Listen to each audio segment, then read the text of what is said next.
Hello everybody, स्वागत है आप लोग का आज की इस क्लास में। आज से हम लोग स्टार्ट कर रहे हैं मिशन अग्निवीर एग्जाम 2022। मतलब कि air force, navy, coast guard और एनडीए के लिए हम लोग ये सीरीज स्टार्ट कर रहे हैं। बट अभी के लिए ये सीरीज जो है केवल नेवी के लिए रहने वाली है, क्योंकि देखो अगर हम लोग बात कर रहे हैं एयर फोर्स, कोस्ट गार्ड और एनडीए की, ठीक है, एनडीए को भी हटा दो, एयर फोर्स और कोस्ट गार्ड की बात कर रहे हैं तो इसमें आता है केवल फिजिक्स। ठीक है, अब इसमें केवल फिजिक्स आता है और मैं इधर साइंस करा रहा हूं आप लोगों को। तो आप लोग क्या करोगे अभी के लिए, जो 25 क्वेश्चन मैं करा रहा हूं आप लोगों को, उसमें से केवल 18 स्टार्टिंग के क्वेश्चन देख लो, क्योंकि वो फिजिक्स के क्वेश्चन रहेंगे और आप लोगों का सिलेबस सेम है। ठीक है, अब नेवी में क्या है कि साइंस पूछा जाता है कि कुछ क्वेश्चन उसमें केमिस्ट्री और बायोलॉजी के भी पूछ ले जाते हैं। ठीक है, तो अराउंड 7 क्वेश्चन जो आप लोग के बायोलॉजी और केमिस्ट्री के कराने वाला हूँ। ठीक है, तो अभी हाल फिलहाल क्या कर सकते हो, इसको आप लोग देखते रहो। बाकी मैं आप लोगों के लिए एक मिक्स प्रैक्टिस स्टार्ट करूंगा, जिसमें एयरफोर्स, कोस्ट गार्ड, एनडीए और नेवी के लिए फिजिक्स की एक प्रैक्टिस सेट अलग से लेके आऊंगा। ठीक है, तो जो एयरफोर्स और कोस्ट गार्ड की और एनडीए की प्रिपरेशन कर रहे हैं तो वो अच्छे से उसको एक अच्छे तरीके से सीरीज को देख पाएंगे। ठीक है, आधी अधूरी क्लास नहीं देखनी पड़ेगी आप लोगों को। अभी के लिए इधर से स्टार्ट कर सकते हैं। ये क्लास आप लोगों को डेली 11 AM पर मिलेगी। आज क्लास आप लोगों का लेट है, ठीक है, बट कल से आप लोगों को क्लास जो है 11 AM पर लाइव क्लास देखने को मिलेगी। मैं लाइव आप लोगों को कल से पढ़ाऊंगा, पर आज आप लोगों को रिकॉर्डेड दे रहा हूँ। ठीक है, बाकी आप लोगों को जो पीडीएफ है इस क्लास का वो टेलीग्राम ग्रुप पर मिल जाएगी, तो वो भी बता देता हूँ एक बार फटाफट से। ये टेलीग्राम ग्रुप है डिफेंस कंपटीशन पॉइंट के नाम से, इसको आप लोग ज्वाइन कर लो। इधर आप लोग को पीडीएफ जो है प्रोवाइड कर दी जाएगी। ठीक है, एंड कंप्लीट आप लोगों को जो बुक बनेगी 30 प्रैक्टिस सेट के अराउंड आप लोग 750 क्वेश्चन हो जाएंगे। ठीक है, तो वो 7 से 50 क्वेश्चन एक साथ लास्ट में भी मैं आप लोगों को प्रोवाइड कर दूंगा आप लोग के रिवीजन के लिए। ठीक है, बाकी आप लोगों को जो क्लास का लिंक है वो भी मैं इधर ही आप लोगों को प्रोवाइड कर दूंगा क्लास से पहले। ठीक है, सो दैट आप लोगों को कोई भी दिक्कत ना हो। सिंपली आप लोग टेलीग्राम से ज्वाइन होंगे, मैं आप लोगों को बता दूंगा क्लास स्टार्ट हो चुकी है, आप लोग डायरेक्ट आ जाओ, कोई भी आप लोगों को प्रॉब्लम ना हो। क्लास कंप्लीट हो जाए यूट्यूब को बंद करो, बाकी आप लोगों को और क्लास करनी है वो करो। ठीक है, जिससे कि आप लोग का टाइम खराब ना हो। ठीक है, अब अगर हम लोग बात करते हैं इसको ज्वाइन कैसे करना है टेलीग्राम को, तो टेलीग्राम को ज्वाइन करने के लिए ज्यादा कुछ नहीं करना है। डिफेंस कंपटीशन पॉइंट का लिंक आप लोगों को डिस्क्रिप्शन में मिल जाएगा, जाके आप लोग ज्वाइन कर लो, या डायरेक्ट सर्च करोगे तब भी आप लोग को मेरा चैनल मिलने वाला है। ठीक है, चलिए स्टार्ट करते हैं। स्टार्ट करने से पहले मैं एक चीज आप लोग को बोलना चाहूंगा कि आउट ऑफ 25 आप लोग का कितना स्कोर रहा आज के मॉक टेस्ट में, ये मुझे कमेंट बॉक्स में बताना है आप लोग को। ठीक है, चलिए फटाफट से स्टार्ट कर देते हैं। पहला क्वेश्चन आप लोग का स्क्रीन पर आ चुका है। क्या बोला गया, देखो पहले आप लोग को फिजिक्स के क्वेश्चन मिलेंगे, देन आप लोग को जो है बायोलॉजी और केमिस्ट्री के क्वेश्चन मिलेंगे। ठीक है, तो ये चीज भी याद रखना। तो जो एमआर वाले स्टूडेंट हैं, ठीक है, तो वो क्या करेंगे, बायोलॉजी और केमिस्ट्री के जो क्वेश्चन है वो पहले देख लेंगे। ठीक है, क्योंकि देखो ऐसा है कि इसमें मैं आप लोगों को 11th एंड 12th लेवल का फिजिक्स कराने वाला हूँ। ठीक है, और 11th एंड 12th लेवल का फिजिक्स पूछा जाता है आप लोगों का नेवी एसएसआर में। पर एमआर की बात करते हैं तो उधर जनरल साइंस आता है। तो जो केमिस्ट्री और बायोलॉजी के क्वेश्चन कराऊंगा वो आप लोग के लिए मोस्ट इंपोर्टेंट है। बट फिजिक्स की बात करते हैं तो इसमें ऐसा ही होगा कि 2 से 3 क्वेश्चन ही आप लोग के लिए इंपोर्टेंट रहेंगे जो एमआर वाले स्टूडेंट हैं। ठीक है, तो आप लोग क्या करोगे, सिंपली आप लोग इस क्लास को स्किप करके लास्ट में पहुंच जाओगे। बट मेरे को क्या लगता है कि मोस्ट ऑफ द स्टूडेंट जो एमआर के लिए पढ़ते हैं वही स्टूडेंट जो है एसएसआर के लिए पढ़ते हैं। ठीक है, तो अराउंड एमआर के लिए जितनी भी आप लोग की जो है एप्लीकेशन रिसीव होती है तो उसमें 40 to 50% स्टूडेंट तो एसएसआर वाले ही होते हैं। तो इसलिए मैंने मिक्स कर दिया है। ठीक है, एसएसआर की प्रिपरेशन हो जाए आप लोग की और एमआर की भी हो जाए। ठीक है, अब पूछा क्या गया है क्वेश्चन में, ऐसा यूनिट पूछा गया है पावर का। पावर का ऐसा यूनिट क्या होता है, जब हम लोग पावर शक्ति की बात करते हैं तो ऐसा ही कई क्या होती है, देखो सिंपल सी बात है, वॉट के बराबर होती है। मतलब ऑप्शन नंबर बी जो आप लोग का सही हो जाएगा। बट अगर आप लोगों से क्वेश्चन में बोला ही जाए कि यूनिट ऑफ पावर क्या होगी, तो यूनिट ऑफ पावर तो अलग अलग हो सकती है आप लोग की। ठीक है, क्योंकि पावर का formula W equal P equal to W upon T. एक होता है BI, एक होता है बी स्क्वायर अपॉन आर, एक होता है आई स्क्वायर आर के बराबर। ठीक है, समझ आया कि नहीं। तो ये 3-4 फॉर्मूले हम लोग के पास हैं पावर के। अब इन चारों फॉर्मूले से जो हम लोग की यूनिट होगी वो अलग अलग आएगी, बट जो डायमेंशन होगी वो सेम आएगी, किसी भी फॉर्मूले से निकाल लो। ठीक है, तो डायमेंशन आप लोग कमेंट करोगे, यूनिट में आप लोग को बता दे रहा हूं अलग अलग।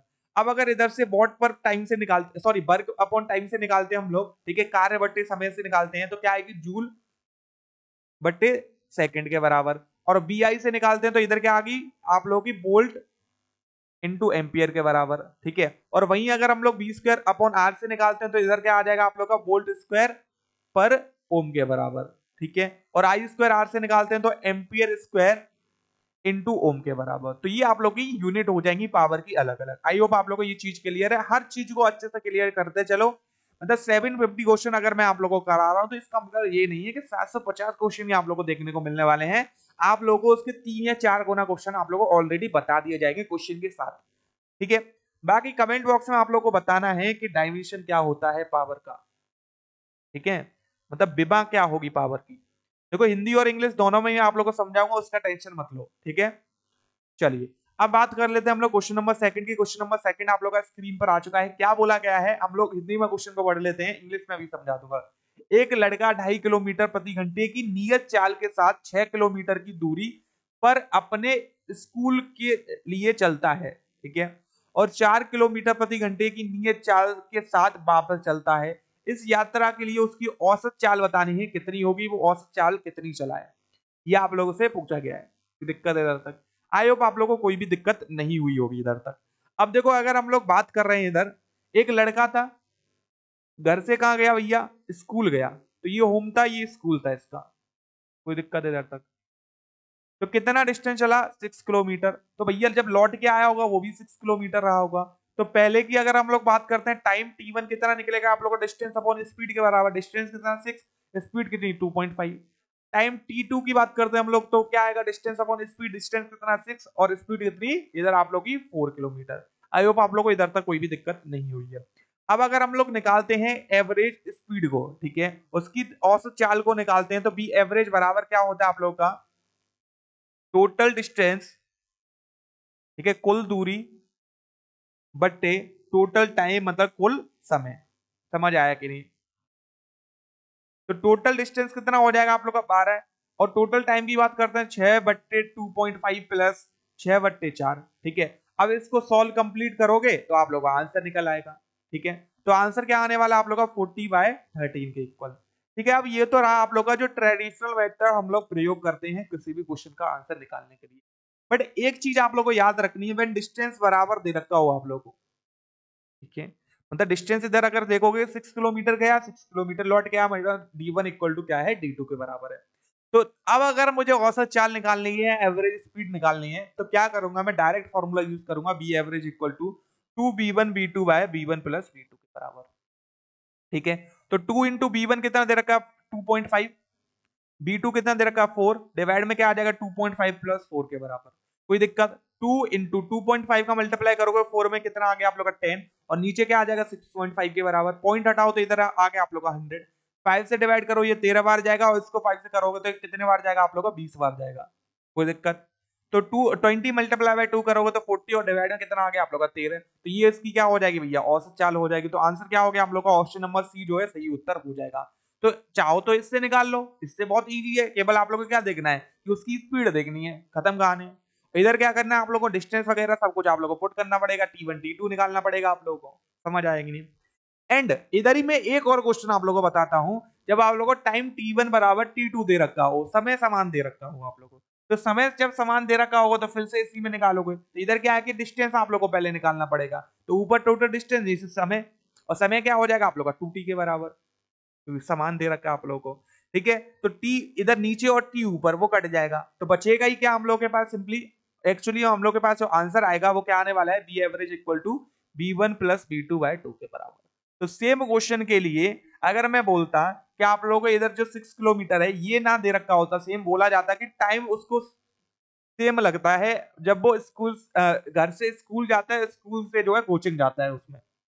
ठीक है, तो घर से स्कूल जाने में जो समय लगा वो माना टी था, और स्कूल से कोचिंग जाने में जो समय लगा वो भी टी था। समझ आया कि नहीं। अब डिस्टेंस नहीं पता कितना था उसके बीच में, समय उसे सेम लगा, और स्पीड के बिना तो एवरेज स्पीड और चाल निकाल लोगे कि नहीं। ठीक है, आई होप आप लोग को इधर तक कोई दिक्कत नहीं है, अच्छे से कॉन्सेप्ट आप लोग का क्लियर हो चुका है। ठीक है, एक एक कॉन्सेप्ट आप लोग को अच्छे से क्लियर कराया जाएगा। अब क्वेश्चन नंबर 3 आप लोग का स्क्रीन पर आ चुका है। क्या बोला गया, find the value of A cross B mod. ठीक है, मतलब सिंपल सी बात है, हम लोग को ए क्रॉस बी का डिटरमिनेंट निकालना है, या इसका मान निकालना है हम लोग को। पहले ए क्रॉस बी निकालने हम लोग। ठीक है, तो ए क्रॉस बी निकालोगे तो क्या करना पड़ता है इसके लिए, आई, जे और के, वैल्यू पुट करो। आई की, ए के लिए कितनी दे रखी है 1, बी के लिए -1 दे रखी है, जे के लिए 2 दे रखी है। ठीक है, फिर अगर हम लोग बी की बात करते हैं तो -2 दे रखी है। ठीक है, अब के की वैल्यू की बात करते हैं, ए के लिए तो -1 हो जाएगी, और के की वैल्यू की बात कर रहे हैं हम लोग बी के लिए तो -2 हो जाएगी। आई होप आप लोग को इधर से कोई भी दिक्कत नहीं है। ठीक है, तो आई लेंगे हम लोग, इसका रो एंड कॉलम छपाएंगे, मल्टीप्लाई करेंगे, 2 का मल्टीप्लाई -2 में मतलब -4 हो गया, -2 का -1 में +2 हो जाएगा, और माइनस बीच में है पहले से तो माइनस के 2 हो गया इधर, कोई दिक्कत। अब माइनस जे की बात कर लेते हैं हम लोग, इसका रो एंड कॉलम छपाओगे, -2 का 1 में करोगे तो -2 हो गया, और -1 का -1 में करोगे तो +1 हो जाएगा, और माइनस पहले से लगा हुआ है तो -1 हो गया इधर। अब हम लोग बात कर लेते हैं के की, तो के का रो एंड कॉलम छपाते हैं, -2 का मल्टीप्लाई करोगे 1 में तो -2 आ गया, और -1 का 2 में करोगे तो इधर क्या आएगा आप लोग का -2, और माइनस ऑलरेडी लगा हुआ है तो इधर क्या आ गया आप लोग का +2 के बराबर। ये तो भैया हो गया 0, तो आंसर क्या आ गया -6i -3j और +0k के बराबर। ठीक है, तो मतलब a क्रॉस b वेक्टर आ गया हम लोग के पास। अब इसका मान निकालना, डिटरमिनेंट निकालना है, तो क्या आएगा अंडर रूट में i के कंपोनेंट का स्क्वायर, क्या आ गया आप लोग का 36, j के कंपोनेंट का स्क्वायर 9 आ गया आप लोग का, और k के कंपोनेंट का स्क्वायर 0 आ गया, तो अंडर रूट में क्या आ जाएगा आप लोग का 36 + 9 45 के बराबर। ठीक है, तो ये हम लोग के क्या हो गया, इसका मान आ जाएगा। ठीक है, तो a क्रॉस b की इसका a क्रॉस b के वेक्टर का जो मान होगा वो कितना होने वाला है, अंडर रूट 45 यूनिट के बराबर। ठीक है, तो ऑप्शन नंबर बी जो है हम लोग का सही उत्तर होने वाला है। आई होप आप लोगों को क्वेश्चन में कोई भी दिक्कत नहीं हुई, क्वेश्चन जब मैंने आप लोगों को समझाया। ठीक है, देखो किसी भी क्वेश्चन में कोई भी दिक्कत आए आप लोगों को पूछ लेनी है। ठीक है, चलो नेक्स्ट क्वेश्चन की बात करते हैं। फोर्स ऑफ एक्शन और force of reaction never cancel each other as they are. जो क्रिया और प्रतिक्रिया बल होते हैं, ठीक है, मतलब F12 F21 जो बल हैं, एक दूसरे को क्यों नहीं काटते हैं? क्योंकि देखो हम लोगों ने पढ़ क्या रखा है न्यूटन के थर्ड नियम में, every action has equal and opposite reaction. मतलब कि action and reaction force are equal forces, but why they are not cancel each other. मतलब एक दूसरे को वो क्यों नहीं काट रही हैं जब इक्वल फोर्स हैं आप लोग की, ठीक है, और अपोजिट डायरेक्शन में लग रही हैं। जब हम लोग दो वेक्टर की बात करते हैं, दो सेम मैग्नीट्यूड के वेक्टर अगर अपोजिट डायरेक्शन में लगते हैं तो कैंसिल कर देते हैं, बट ये कैंसिल क्यों नहीं कर रही हैं? What is the reason behind it? ठीक है, तो इस चीज को समझने के लिए क्या करना पड़ेगा हम लोग को, भैया एक एग्जाम्पल लेना पड़ेगा, और ये एग्जाम्पल ऑलवेज देता हूं मैं। ठीक है, इससे अच्छे से समझ में आता है। ठीक है, ये आप लोग का क्या हो गया, दीवाल हो गई, ये आप हो गए। ठीक है, आपको गुस्सा आया, ठीक है, आप लोगों ने मुक्का बनाया, दीवाल में मार दिया बहुत तेज। अब जब आप लोगों ने मुक्का दीवाल में मारा तो फोर्स F12 लगा, ये क्या है, रिएक्शन फोर्स है आप लोगों का, क्रिया बल है। ठीक है, गुस्सा आया आप लोगों को, क्रिया करी, आप लोगों ने मुक्का मारा दीवाल में। अब दीवाल में जब मुक्का मारते तो आप लोगों के मुक्के में भी दर्द होता है। दर्द किसकी वजह से होता है आप लोग को, प्रतिक्रिया बल की वजह से, मतलब रिएक्शन फोर्स की वजह से वो दीवार आप लोग के मुक्के पर लगा रही है। क्या हो जाएगा आप लोग का, F21 के बराबर। आई होप ये चीज अच्छे से आप लोग को क्लियर है। अब इधर मैं देखता हूं फोर्स F12 और F21 जो है दोनों इक्वल फोर्स हैं, अपोजिट डायरेक्शन में, एक दूसरे को काट कर जीरो हो जानी चाहिए, बट जीरो क्यों नहीं हो रही है? जो आप लोगों की क्रिया बल था वो किस पर लगा, बॉल पर लगा। प्रतिक्रिया बल किस पर लगा, ये आप लोग के मुक्के पर लगा। ठीक है, तो दोनों कंडीशन में अगर देखो क्रिया और प्रतिक्रिया बल जो है वो डिफरेंट बॉडी पर एक्ट कर रही है।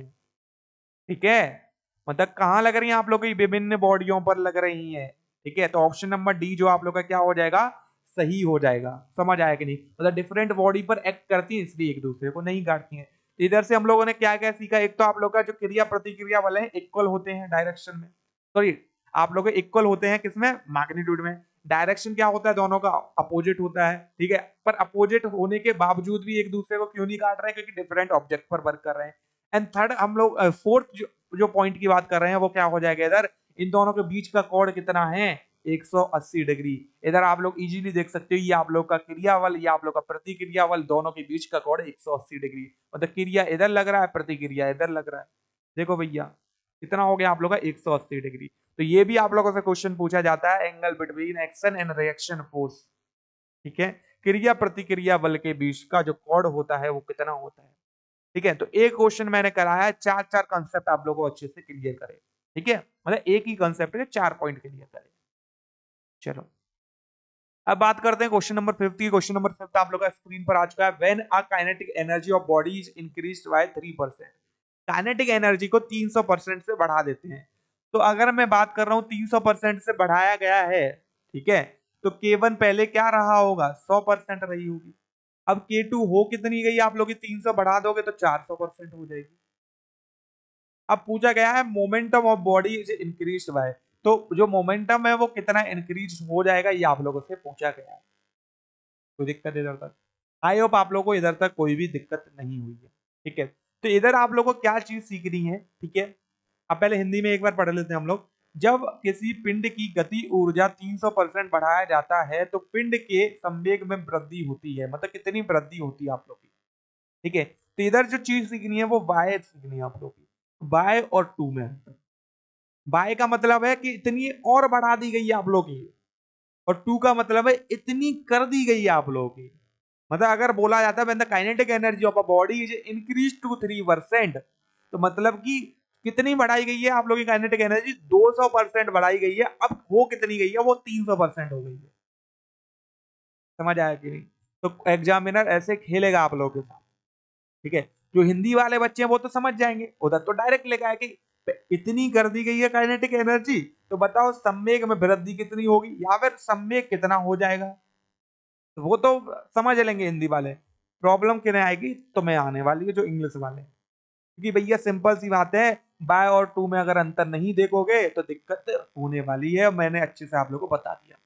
अब बात कर लेते हैं हम लोग आंसर की। ठीक है, तो आप लोगों को पता है कि जब हम लोग काइनेटिक एनर्जी की बात कर रहे होते हैं तो के इक्वल टू क्या आता है? पी स्क्वायर अपॉन 2m के बराबर। मतलब K is directly proportional to P square के बराबर। अब हम लोग को निकालना है पी, तो P directly proportional under root of K बराबर हो जाएगा।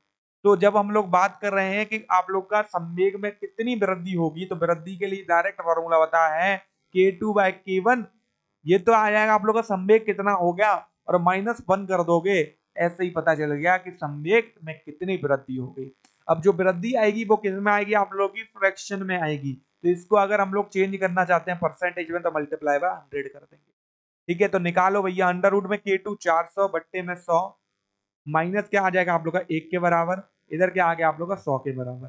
अब जीरो से जीरो उड़ा दो, अंडर रूट 4 को बाहर निकालोगे 2, इधर -1 इंटू आप लोग का क्या आ गया 100, मतलब कि 100% आप लोग का संवेग बढ़ जाएगा। समझ आया कि नहीं? तो आंसर क्या आ गया आप लोग का? सी ऑप्शन करेक्ट हो जाएगा। तो हो सकता था कि क्वेश्चन आप लोगों से ये पूछ लिया जाता है, the momentum of the body is increased to, तो पिंड का जो संवेग है कितना हो जाएगा? कितना हो जाएगा? 100 बढ़ गया, 100 पहले था, और टोटल कितना हो गया? तो 100 हो गया। ठीक है, तो मैंने हर चीज आप लोगों को बता दी है, जितना एग्जामिनर सोच सकता है उतना मैं आप लोगों को बताता जा रहा हूँ। ठीक है, अब ये आप लोगों के ऊपर डिपेंड कर रहा है आप लोग पढ़ रहे हो कितना मेरे से। ठीक है, चलो क्वेश्चन नंबर 6 आप लोग का स्क्रीन पर आ चुका है। After how many half life will the number of atom of radio active material is 25%। मतलब कि अगर कोई एटम दे रखा है हम लोग, तो कितनी हाफ लाइफ के बाद, ठीक है, वो 100% का कितना रह जाएगा भैया? 25% रह। तो सिंपल सी बात है, एक हाफ लाइफ गुजरने का मतलब क्या है? जितना पहले था, ठीक है, उसका कितना रह गया? आधा रह गया। तो पहले कितना था? 100%। एक हाफ लाइफ जाएगी तो कितना रह गया? 50%। ठीक है, अब एक और हाफ लाइफ जैसे ही गुजरेगी तो अब 50 का कितना रह जाएगा? आधा, मतलब 25। तो एक हाफ लाइफ तो भैया इधर हो गई, और एक हाफ लाइफ भैया इधर हो गई। दोनों को ऐड करोगे तो कितना हो गया? टोटल 2 हाफ लाइफ होंगी। तो मतलब अगर आंसर की बात कर रहे हैं तो ऑप्शन नंबर बी जो है सही बैठ रहा है। ठीक है, अब देखो इस चीज को फॉर्मूले से समझो। आर इक्वल टू क्या आ जाएगा? आर नॉट 1/2 की होल पावर एन के बराबर।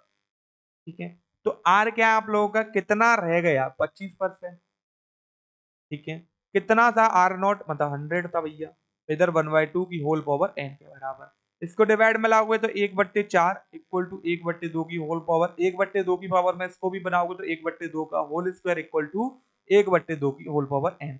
मतलब एन की वैल्यू कितनी आ गई? 2 आ गई। अब इसको सॉल्व करोगे तो कहीं ना कहीं 20 सेकंड ले लोगे या 25 सेकंड ले लोगे, और इससे सॉल्व करोगे तो 5 सेकंड में खेल खत्म।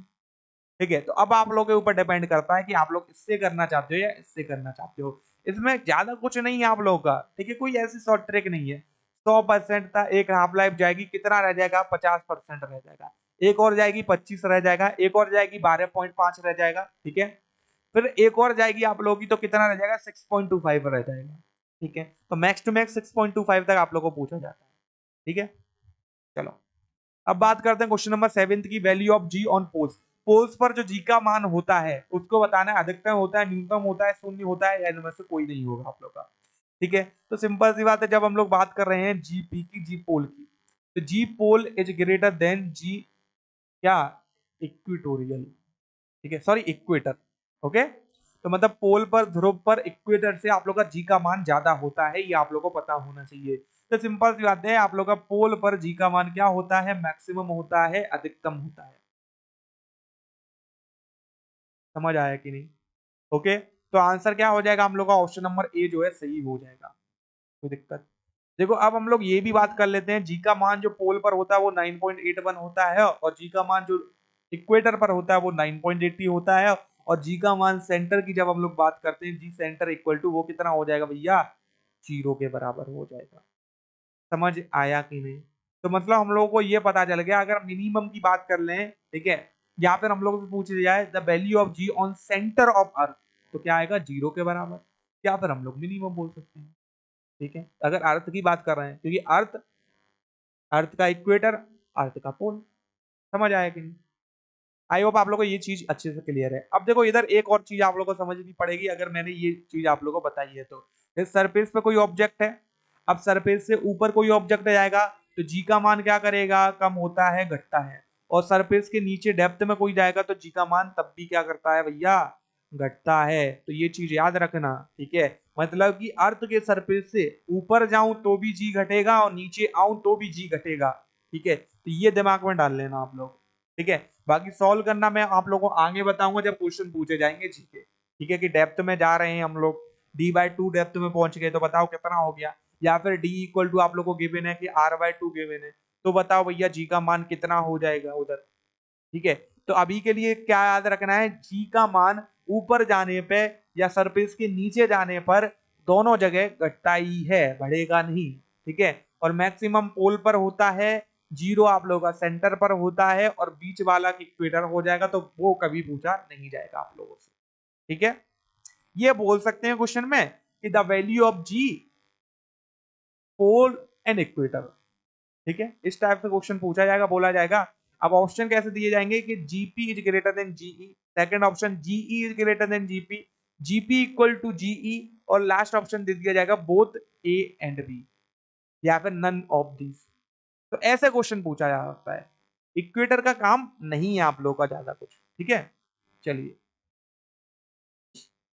क्वेश्चन नंबर 8 आप लोग का स्क्रीन पर आ चुका है। क्या बोला गया क्वेश्चन नंबर 8 में, the wire A and B are of same material. ठीक है, क्योंकि क्वेश्चन मैं सॉल्व करा रहा हूं तो मैं इधर ही आप लोगों को बता दे रहा हूं, जब भी सेम मटेरियल का वायर हो, और इधर क्वेश्चन में देख पा रहा हूं कि क्वेश्चन जो है यंग्स मॉड्यूलस से बना हुआ है, तो मॉड्यूलस ऑफ इलास्टिसिटी, या फिर हम लोग बोलें यंग्स मॉड्यूलस। ठीक है, क्या होगा भैया, सेम होगा फॉर सेम मटेरियल के वायर के लिए। ये रट के बैठ जाओ भैया। ठीक है, अब आगे ये कोई प्रॉब्लम नहीं होनी चाहिए कि आप लोगों को ऐसा बड़ा बड़ा क्वेश्चन दे दिया जाए और लास्ट में बोला जाए ratio of modulus, sorry Young's modulus of these two wire. तो अगर मेरे से ये सारी चीजें गिवन है और यंग्स मॉड्यूलस का रेशियो पूछ लिया जाए, मतलब कि y1 बाय y2 का रेशियो पूछ लिया जाए, तो 1:1 आएगा। कुछ सोचना ही नहीं है मुझे, डायरेक्ट आंसर लगाना है। ठीक है, अब इधर बात कर लेते हैं। क्या बोला गया है, लेंथ जो है रेशियो में दे रखी है आप लोग की 1:2, मतलब L1 बाय L2 का रेशियो दे रखा है, या capital L1 by capital L2 का जो रेशियो दे रखा है वो क्या गिवन है हम लोग को, 1:2 गिवन है। एंड क्या बोला गया है, diameter are in the ratio of 2:1, मतलब D1 बाय D2 का रेशियो निकालो या R1 बाय R2 का रेशियो निकालो, दोनों क्या है, एक ही बात है। क्योंकि आप लोगों को पता है डायमीटर क्या होता है भैया, 2R के बराबर। ठीक है, जब रेशियो की बात कर रहे हैं तो D1 बाय D2 का रेशियो निकालोगे तो क्या आएगा, 2R1 बाय R2 के बराबर। 2 कांस्टेंट है, कट जाएगा, रेशियो में कांस्टेंट का कुछ काम नहीं होता है। ठीक है, अब क्या बोला गया है, if they are pulled by the same force, मतलब उनके ऊपर जो बल लगाया जा रहा है वो समान लगाया जा रहा है। मतलब कि F1 बराबर क्या दे रखा है, F2 के बराबर दे रखा है, तो ये भी याद रखो। अब बोला क्या गया है, increase in their length will be, जो लेंथ में इंक्रीज आया वो बताना है, del L1 bye del L2 का रेशियो बताना है क्या होगा। ठीक है, तो देखो आप लोगों को पता है यंग्स मॉड्यूलस इक्वल टू होता क्या है, स्ट्रेस बट्टे स्ट्रेन के बराबर। और स्ट्रेस क्या होता है, फोर्स बट्टे एरिया, इधर क्या है, डेल एल बाय एल के बराबर। स्ट्रेन की बात कर रहे हैं, स्ट्रेन एक यूनिट लेस क्वांटिटी है, डायमेंशन लेस क्वांटिटी है, ये भी चीज याद रखो। ठीक है, तो इधर फोर्स आप लोग को समान दे रखा है, यंग्स मॉड्यूलस आप लोग को पता है समान है, तो डेल एल का अगर रेशियो निकालूं मैं इधर से तो क्या आ जाएगा, एल बाई ए के बराबर आ जाएगा। और सिंप्लीफाई करूं तो L by pi R square के बराबर, मतलब कि del L is directly proportional to L upon R square के बराबर आ जाएगा। तो ये एक सिंप्लीफाई रेशियो आ गया मेरे पास। ठीक है, तो del L one by del L two निकालूं तो L one by L two, और इधर क्या आ जाएगा आप लोग का, क्योंकि इनवर्स में आप लोग का जो रेडियस है तो R two by R one का स्क्वायर आ जाएगा। ठीक है, तो L one by L two तो दे रखा है मेरे को 1:2, और R two by R one तो नहीं दे रखा, क्योंकि R one by R two दे रखा। तो इसका उल्टा करूंगा तो 1/2 क्या आ जाएगा, R two by R one, मतलब 1/2 का क्या कर दोगे भैया, स्क्वायर। तो क्या आ गया, 1/2 इंटू 1/4, मतलब 1:8 के बराबर आप लोग का सही उत्तर हो जाएगा। ठीक है, समझ आया कि नहीं? देखो मैं समझा रहा हूं इसलिए इतना टाइम लग रहा है। क्वेश्चन में मात्र 5 सेकंड या 10 सेकंड से ज्यादा नहीं लगेगा आप लोगों को, जब क्वेश्चन अच्छे से करके गए हो। क्या करना है, क्वेश्चन पढ़ोगे, दो वायर दे रखे हैं, सेम मटेरियल, मतलब यंग मॉड्यूल सेम हो गया। ठीक है, लेंथ दे रखी है आप लोगों को, आप लोगों को डायमीटर का रेशियो दे रखा है, सेम फोर्स दे रखी है, इंक्रीज इन लेंथ पूछा है। अब ये आप लोगों को डायरेक्ट याद होगा कि del L one by del L two equal to क्या आ जाएगा, L one by L two into R two by R one का स्क्वायर। ठीक है, अब ये आप लोगों को लिखने की भी जरूरत नहीं पड़ेगी जब आप लोगों को याद है। ठीक है, तो L1 बाय L2 गिवन है हम लोग को 1/2, और ये गिवन था हम लोग को 2/1। ठीक है, मतलब इसका उल्टा 1/2 हो जाएगा, इसका स्क्वायर 1/4, मतलब 1/8। खत्म कहानी, लग गया आंसर। ये तो समझाने के लिए मैंने बताई है चीजें। ठीक है, अच्छे से एक्सप्लेन कर रहा हूं आप लोगों को। ठीक है, अगर आप लोगों को लगे कि टाइम ज्यादा जा रहा है तो आप लोग 1.25 पर भी देख सकते हो। ठीक है, 1.5 पर भी देख सकते हो, 1.75 पर भी देख सकते हो। ठीक है, जो बच्चा बहुत अच्छी प्रिपरेशन करके बैठा है वो 2x पर भी देख सकता है। ठीक है, ऐसा कुछ कोई प्रॉब्लम नहीं है कि 1x पर ही देखो आप लोग नॉर्मल स्पीड पर। आप लोगों को जो सीटेबल लगे 1x पे देख सकते हो तो 1x पे, 1.25 पर देख सकते हो 1.25 पर, 1.5 पे देख सकते हो तो 1.5, 1.75 पर देख सकते हो तो उस पर देख लो, 2x पे देख सकते हो उस पर देख लो। ये बस ये है कि आप लोग के क्वेश्चन अच्छे से समझ आ जाए। ठीक है, इससे कोई लेना देना नहीं है कि आप लोग किस उस पर देख रहे हो स्पीड पर। ठीक है, अब बोला क्या गया है, डाइलेक्ट्रिक कांस्टेंट ऑफ मेटल। ठीक है, मतलब डाइलेक्ट्रिक कांस्टेंट पूछा गया है, परावैद्युतांक पूछा गया है किसका, धातुओं का। अब परावैद्युतांक की जब हम लोग बात करते हैं धातु के लिए तो ऑप्शन नंबर डी हम लोग का सही हो जाता है, अनंत होता है। इस क्वेश्चन में कुछ ज्यादा समझाने के लिए है नहीं। ठीक है, चलिए बात कर लेते हैं क्वेश्चन नंबर 10 की। Two soap bubble have radii in the ratio of 2:1, मतलब दो साबुन के बुलबुले दे रखे हैं और त्रिज्याओं का जो अनुपात दे रखा है 2/1 दे रखा है। तो उनके एक्सेसिव प्रेशर का क्या बताना है भैया, अनुपात बताना है, मतलब आधिक्य दाब का क्या बताना है, अनुपात बताना है।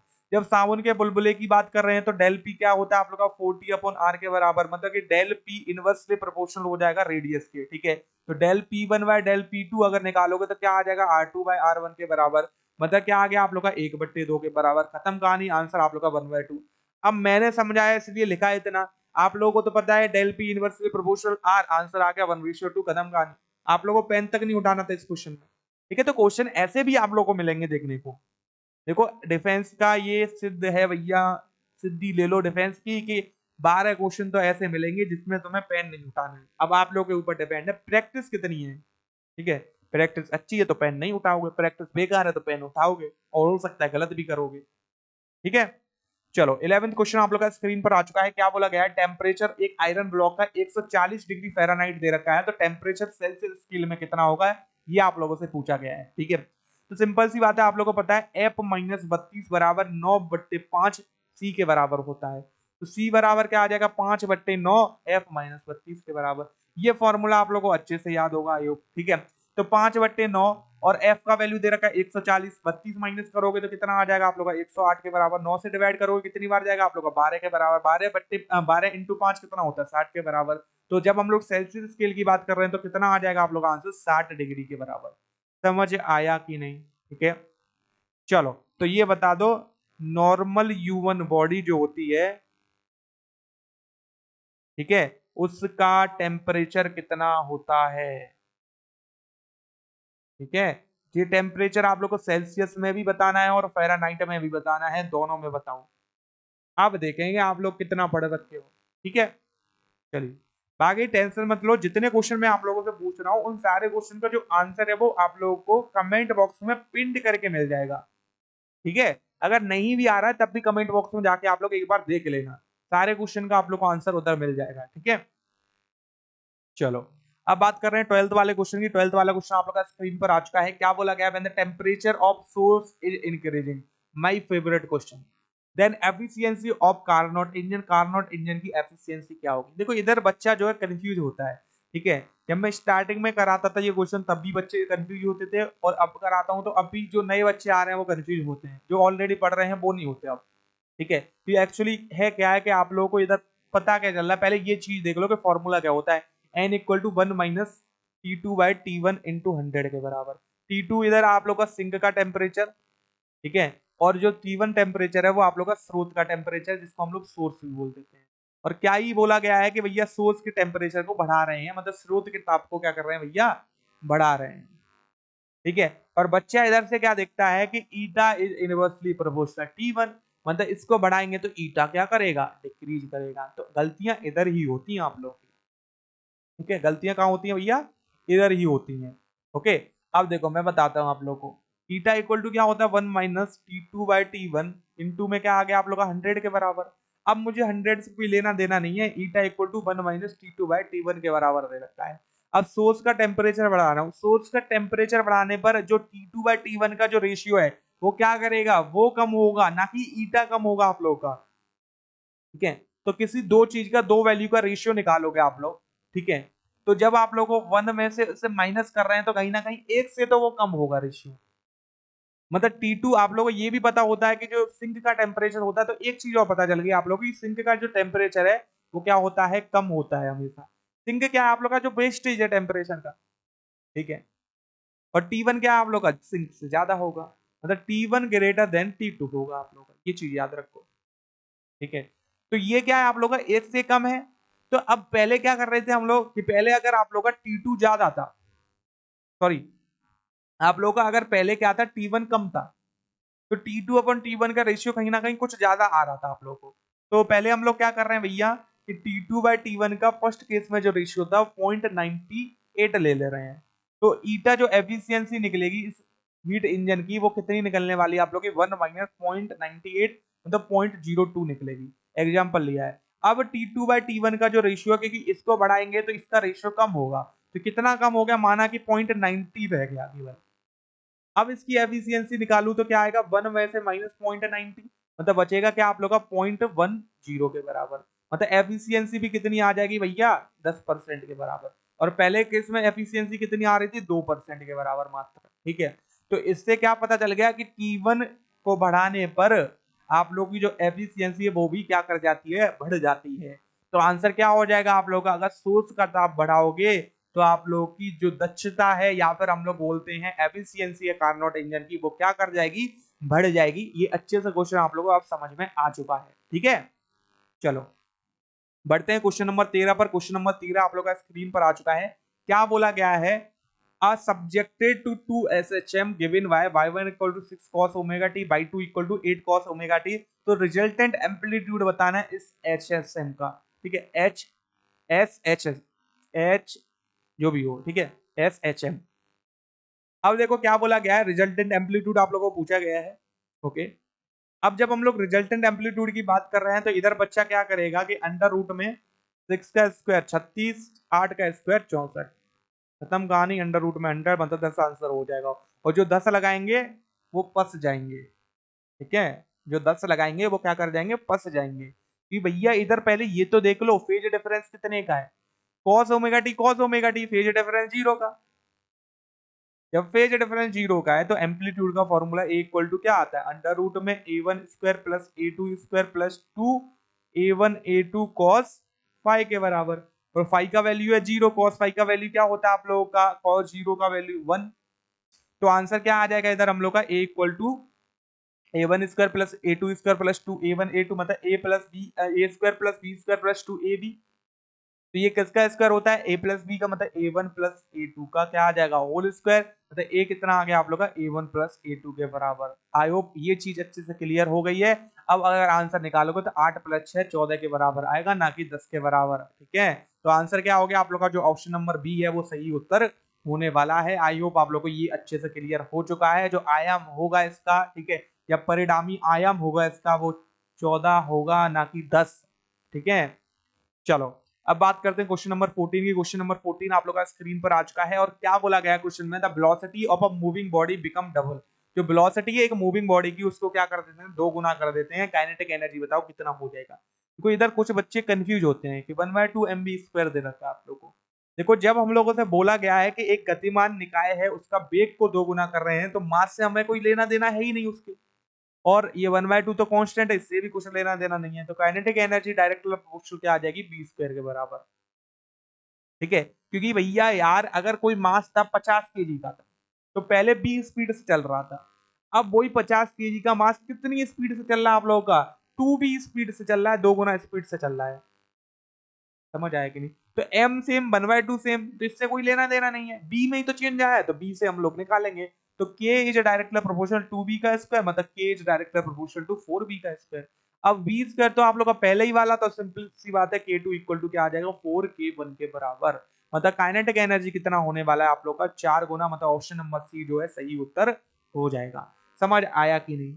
ठीक है चलो, क्वेश्चन नंबर 15 आप लोग का स्क्रीन पर आ चुका है। बहुत ही अच्छा क्वेश्चन है आप लोग की स्क्रीन पर। क्या बोला गया है, यदि एक बिंदु आवेश Q एक बंद सतह में संलग्न है, ठीक है, मतलब कि एक बंद सतह में क्या कर दिया भैया, रख दिया है, तो सतह का विद्युत फ्लक्स कितना होगा ये पूछा गया है। एक पॉइंट चार्ज को हम लोग एनक्लोज्ड कर देते हैं एक क्लोज्ड सरफेस में, मतलब Q चार्ज रख दिया, तो बताओ इलेक्ट्रिक फ्लक्स कितना होगा। इलेक्ट्रिक फ्लक्स की डेफिनेशन अगर पढ़ रखी हो आप लोगों ने, फाई इक्वल टू क्या होता है, sigma Q upon epsilon not के बराबर। समझ आया कि नहीं। मतलब total charge enclose in a closed surface, या फिर हम लोग बोलेंगे कि net charge enclose in a surface. ठीक है, तो कितना चार्ज रखा है, एक Q चार्ज, तो Q अपॉन एप्सिलॉन। खत्म कहानी। आंसर हम लोग का क्या आ जाएगा, बी ऑप्शन करेक्ट आ जाएगा। अब चीजें जो सीखनी है वो अब बताते हैं। ठीक है, एक क्लोज सरफेस था, इसमें एक डाइपोल रख दिया मैंने, प्लस Q और माइनस Q का। तो अभी आप लोगों ने देखा था कि जो इलेक्ट्रिक फ्लक्स है, विद्युत फ्लक्स है, पाई बराबर क्या आता है, सिग्मा Q के बराबर आता है, समेशन ऑफ Q, मतलब नेट चार्ज कितना है इसके ऊपर। ठीक है, तो नेट चार्ज निकालेंगे तो प्लस Q और माइनस Q कितना बचेगा भैया, जीरो के बराबर, नीचे एप्सिलॉन नॉट, मतलब zero upon something is equal to zero. तो एक डाइपोल को क्लोज सरफेस में रखेंगे तो नेट फ्लक्स उससे कितना निकलेगा, शून्य, जीरो। ठीक है, ये क्वेश्चन आप लोगों से बहुत बार पूछा गया है। ओके, तो ये चीज आप लोगों को समझ में आ गई। किसी भी क्लोज सरफेस में अगर हम लोग चार्ज रखते हैं, तो जो नेट चार्ज हम लोग के पास होगा उस सरफेस में, ठीक है, वही फ्लक्स निकालेगा जितना भी निकाले। ठीक है, तो आंसर क्या हो जाएगा इस ऑप्शन के लिए, इस क्वेश्चन के लिए, तो ऑप्शन नंबर बी हो जाएगा। और वहीं अगर हम लोग डायपोल की बात कर रहे हैं तो आंसर कितना आना था हम लोग का, जीरो, शून्य आना था। ठीक है, चलो अब बात कर लेते हैं क्वेश्चन नंबर 16 की। इलेक्ट्रिक कैपेसिटी ऑफ अर्थ, अर्थ की इलेक्ट्रिक कैपेसिटी कितनी होती है आप लोगों से क्वेश्चन में पूछा गया है।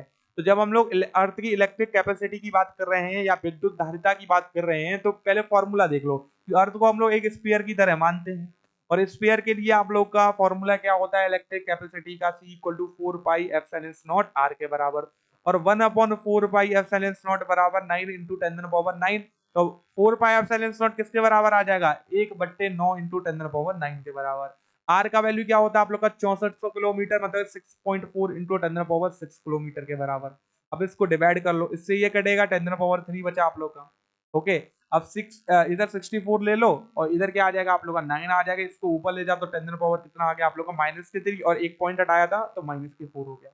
अब इसको क्या करोगे भैया, डिवाइड कर लो, तो डिवाइड करोगे तो 0.711 के बराबर आ जाएगा, और ये 10 कितना हो गया आप लोग का, -4 के बराबर, सॉरी 7.11 के बराबर। ठीक है, और ये -4 है, तो इधर पॉइंट हटा दोगे तो इधर -6 हो जाएगा। तो क्या आ गया, 711 इंटू 10⁻⁻6, और 10⁻⁻6 किसके बराबर होता है, माइक्रो। तो आंसर क्या आ गया, 711 माइक्रो फैराड के बराबर। ये आप लोगों को क्या कर दिया मैंने, सॉल्व करके भी बता दिया। ठीक है, तो ऑप्शन नंबर बी जो आप लोग का सही हो जाएगा। इसको देखो डायरेक्ट याद करना होता है, इसमें कुछ भी सॉल्व नहीं करना है आप लोगों को।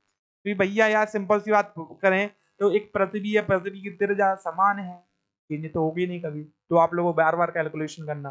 ठीक है, चलो याद नहीं रहता उस कंडीशन में मैंने आप लोगों को बता दिया, पर इधर भी आप लोगों को आर याद होना चाहिए। आर याद नहीं है तो भी गलत निकालोगे। आई होप आप लोगों को ये चीज अच्छे से क्लियर है।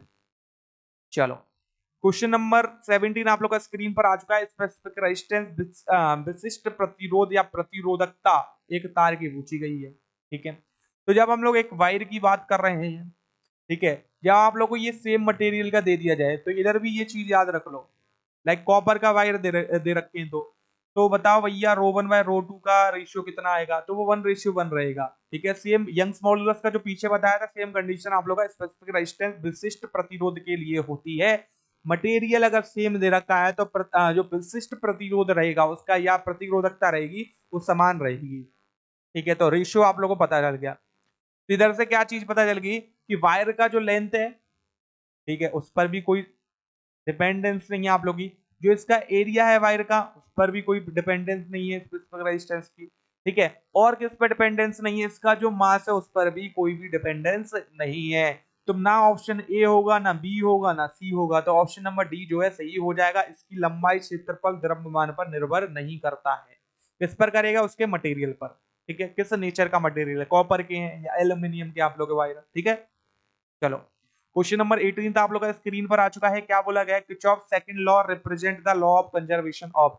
जो आप लोग का किरचॉफ का द्वितीय नियम है किसके संरक्षण पर आधारित है। ठीक है, तो क्या आ जाएगा आप लोग का, जब हम लोग बात कर रहे हैं किरचॉफ के लॉ की, ठीक है, तो जब फर्स्ट लॉ की बात कर रहे हैं तो ये किस पर है आप लोग के, चार्ज कंजर्वेशन पर आधारित है, आवेश संरक्षण पर आधारित है। ठीक है, वहीं सेकंड लॉ की बात कर रहे हैं ये किस पर हो जाएगा आप लोग का, एनर्जी ऊर्जा पर हो जाएगा।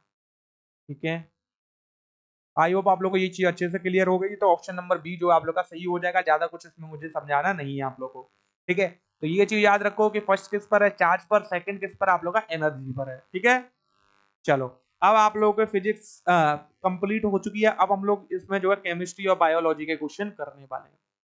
क्वेश्चन नंबर 19 आप लोग का स्क्रीन पर आ चुका है। क्या बोला गया है, number of chromosomes in human body. तो एक ह्यूमन बॉडी में कितने क्रोमोसोम्स पाए जाते हैं। तो जब हम लोग बात कर रहे हैं नंबर ऑफ क्रोमोसोम्स की तो कितने हो जाएंगे, 46। और जब आप लोगों से पूछ ली जाए पेयर ऑफ क्रोमोसोम्स, ठीक है, तो पेयर की जब हम लोग बात कर रहे हैं तो कितना आ जाएगा, डिवाइड बाय 2, 23 के बराबर। तो दोनों क्वेश्चन याद रखना और अच्छे से दिमाग में बैठा लेना कि number of chromosomes are 46 not a pair of chromosomes. Pair of chromosomes की बात करो, पेयर का मतलब होता है दो, तो दो का पेयर बताना है आप लोगों को 46 में, तो कितने बनेंगे, 23 बनेंगे, सीधी सी बात है।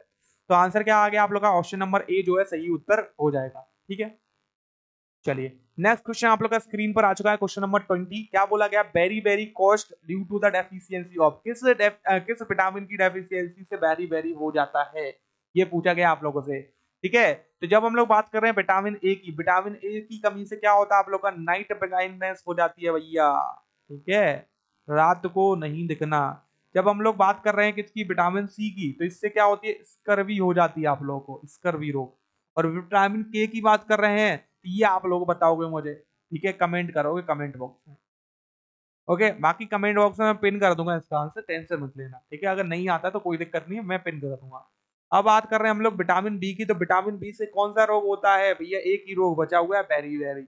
बेरी बेरी किसकी डेफिशिएंसी से होता है, विटामिन बी, बी से बी, ऐसे याद रख लो।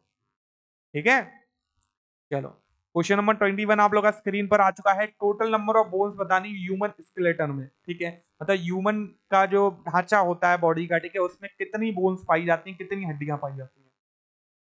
आंसर कितना हो जाएगा आप लोग का, 206। तो ऑप्शन नंबर बी जो आप लोग का सही उत्तर हो जाएगा। ठीक है, आगे चलें फिर। चलो क्वेश्चन नंबर 22 आप लोग का स्क्रीन पर आ चुका है। Longest bone in human skeleton. ठीक है, मतलब कि हम लोग की जो बॉडी होती है उसमें लॉन्गेस्ट बोन कौन सी होती है, तो लॉन्गेस्ट बोन कौन सी हो जाएगी आप लोग की, फीमर हो जाएगी। ठीक है, अब ये बताओ कहाँ पाई जाती है ये मैं पूछूंगा। ठीक है, कहाँ पाई जाती है। और एक एक्स्ट्रा चीज मैं आप लोग को बता के जाऊंगा, क्या बता के जाऊंगा, सबसे छोटी बोन कौन सी होती है आप लोग की, स्टेप्स होती है। ठीक है, जो कि कहाँ पाई जाती है आप लोग के, मिडिल ईयर में पाई जाती है। ठीक है, मिडिल ईयर में सबसे छोटी बोन यही होती है, स्टेप। समझ आया कि नहीं। ओके, और सबसे बड़ी कौन सी आप लोग की, फीमर है। कहाँ पाई जाती है क्या आप लोग को बताना है। ठीक है, तो अब ये आप लोग कमेंट करोगे कि फीमर कहाँ पर पाई जाती है। चलो क्वेश्चन नंबर 23 आप लोग का स्क्रीन पर आ चुका है। क्या बोला गया है, sodium hydroxide is called. Sodium hydroxide का कॉमन नेम बताना है क्या होता है। तो सोडियम हाइड्रोक्साइड की जब हम लोग बात कर रहे हैं तो क्या आएगा, NaOH केमिकल नेम। तो NaOH किसका केमिकल नेम है, क्या आ जाएगा आप लोग का, कॉस्टिक सोडा, या कास्टिक सोडा भी बोल सकते हो आप लोग। ठीक है, तो आंसर क्या हो गया हम लोग का, ऑप्शन नंबर बी जो है सही उत्तर हो जाएगा। तो बॉसिंग सोडा का केमिकल फॉर्मूला क्या होता है आप लोगों का, फटाफट बताओ क्या आ जाएगा, Na2CO3 के बराबर। वहीं अगर बेकिंग सोडा की बात करते हैं तो बेकिंग सोडा का क्या आ जाएगा, NaHCO3 के बराबर। और क्विकलाइम का क्या आ जाएगा, CaO। ओके चलिए, अब ये मैंने आप लोगों को फॉर्मूले तो बता दिए केमिकल, अब इनके केमिकल नेम कमेंट आप लोगों को करनी है। बॉसिंग सोडा का केमिकल नेम क्या होता है, बेकिंग सोडा का क्या होता है और क्विकलाइम का क्या होता है, क्योंकि ये कमेंट करने में कोई दिक्कत नहीं होगी। आप लोगों को फॉर्मूला दिख रहा है और फॉर्मूला से डायरेक्ट बता सकते हो Na किसको कहते हैं, CO3 किसे कहते हैं। ठीक है, बस इतना लिखना है आप लोगों को। चलो क्वेश्चन नंबर 24 पर चलते हैं। क्या बोला गया, metal used for making electric cables. अब जो इलेक्ट्रिक केबल्स होती हैं आप लोग की, वायर्स होते हैं, वो किससे बनते हैं। अब आप लोगों को पता है गुड कंडक्टर ऑफ इलेक्ट्रिसिटी, बता दो बस। ठीक है, तो इसमें केमिस्ट्री और फिजिक्स दोनों ही मिक्स हो गई एक प्रकार से। तो गुड कंडक्टर ऑफ इलेक्ट्रिसिटी क्या है भैया, कॉपर। तो अब आप लोगों को पता चल गया कि वायर किसके बनाए जाते हैं, कॉपर के वायर बनाए जाते हैं। समझ आया कि नहीं। तो ऑप्शन नंबर डी जो आप लोग का सही उत्तर होने वाला है, कॉपर के जो है इलेक्ट्रिक केबल्स या इलेक्ट्रिक जो वायर्स होते हैं वो बनाए जाते हैं कॉपर मेटल से। ठीक है, अब सिल्वर से भी बना सकते हैं, पर सिल्वर आप लोगों को पता है कि है तो गुड कंडक्टर, बट उसका जो कॉस्ट है वो कुछ ज्यादा होता है, अगर कॉस्ट ज्यादा है ठीक है तो उसका कोई फायदा भी नहीं है। ठीक है, और अगर हम लोग केबल बना देंगे, ठीक है, रोड पर लगा देंगे तो लोग बाग रात को चुरा भी ले जाएंगे। ठीक है, चलो ओके, तो इसलिए हम लोग जो है कॉपर का प्रयोग करते हैं। अब आज की क्लास का अंतिम क्वेश्चन आप लोग का स्क्रीन पर आ चुका है। क्या बोला गया है, प्योर गोल्ड कितना होता है, प्योर गोल्ड आंसर क्या आ जाएगा, 24 कैरेट। ठीक है, ये तो स्टार्टिंग से पढ़ते आ रहे होगे, 24 कैरेट। चलो अब ये बताओ 24 कैरेट में कितना परसेंट गोल्ड होता है, 24 कैरेट में कितना परसेंट गोल्ड होता है। ठीक है, ये आप लोगों को बताना है। ओके चलो, आई होप आप लोगों को ये यहाँ तक सब कुछ क्लियर हो गया है। ठीक है, कोई भी दिक्कत नहीं है। ये इधर हम लोगों ने 25 क्वेश्चन जो है कंप्लीट कर लिए हैं। ओके, बाकी कमेंट बॉक्स में आप लोगों को बताना है आउट ऑफ 25 आप लोगों का कितना स्कोर रहा। जितने होमवर्क क्वेश्चन पूछे गए हैं सबका आंसर मुझे कमेंट बॉक्स में चाहिए, और मैं आप लोगों को उनका जो आंसर है वो कमेंट में पिन भी कर दूंगा। ठीक है, सो दैट आप लोग चेक कर सको। ठीक है, एंड अगर क्लास अच्छा लगा है तो क्लास को लाइक करो, और टारगेट रखते हैं कि 100 लाइक हो जाए आज की क्लास में। ठीक है, पहली क्लास है आप लोग की, जितना शेयर कर सकते हो उतना शेयर करो अपने दोस्तों के साथ। ओके, बाकी कमेंट करना मत भूलना जो होमवर्क क्वेश्चन मैंने आप लोग को दे रखे हैं। ठीक है, एंड क्लास को शेयर करना भी मत भूलना। बाकी जो क्लास का पीडीएफ है वो आप लोग को टेलीग्राम ग्रुप पर मिलेगा, इसका लिंक आप लोग को डिस्क्रिप्शन में मिल जाएगा। ठीक है, एंड चैनल को सब्सक्राइब करके रख लो बाकी क्लासेस के लिए, क्योंकि रेगुलर बेसिस पर आप लोग को क्लासेस मिलती रहेंगी। ठीक है, बाकी हम लोग मिलेंगे नेक्स्ट क्लास में, तब तक के लिए जय हिंद, जय भारत, वंदे मातरम।